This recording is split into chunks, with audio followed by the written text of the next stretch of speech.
Submitting to one another out of reverence for Christ. It is Friday, the 2nd of September, 2022.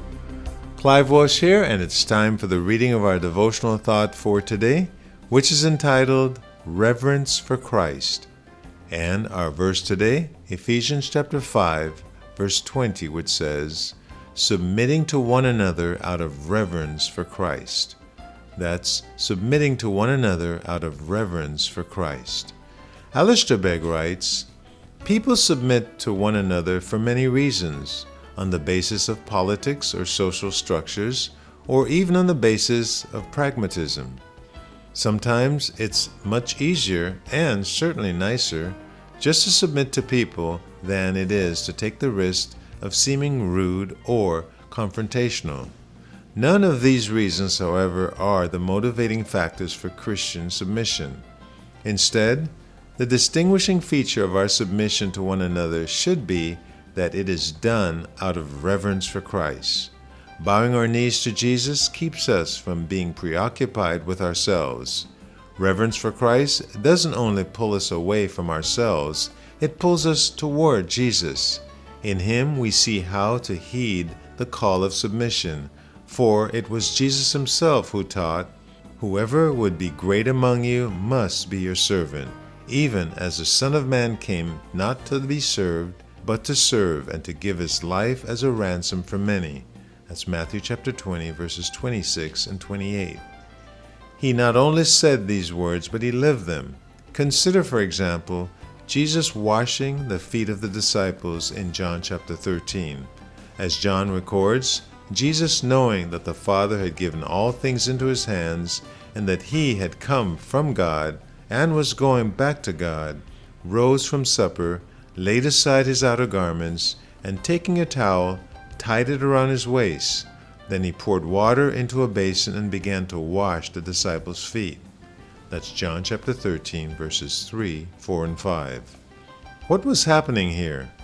Nothing less than the submission of God the Son to God the Father.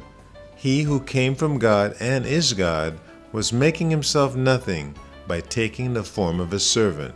Philippians 2, verse 7. Jesus came to do not His own will, but His Father's, in John chapter 6, verse 38. As a result, He accepted hardship. He was isolated and ill-treated. He endured malice, misunderstanding, and death. Jesus was broken in order that our broken lives may be repaired and transformed. It was He who came to die on a cross, submitting Himself to the will of the Father in order that He might provide a ransom for all who are humble enough to bow down and say, that is the very Savior I need. When we consider Christ as He truly is, we cannot but be moved to revere Him.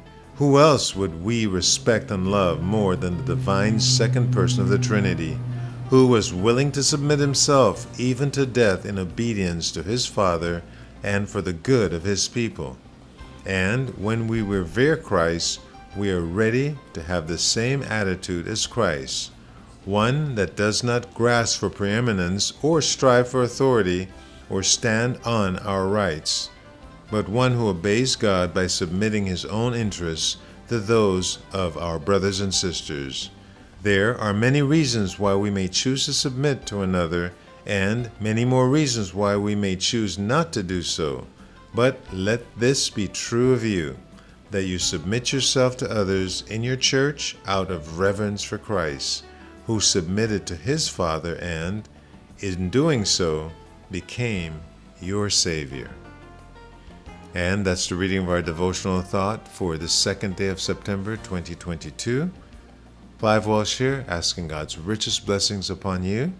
And for those of you reading through the Scriptures, Psalms 137 through 139, and 2 Corinthians chapter 11, verses 16 through 33. And may the Lord richly bless you.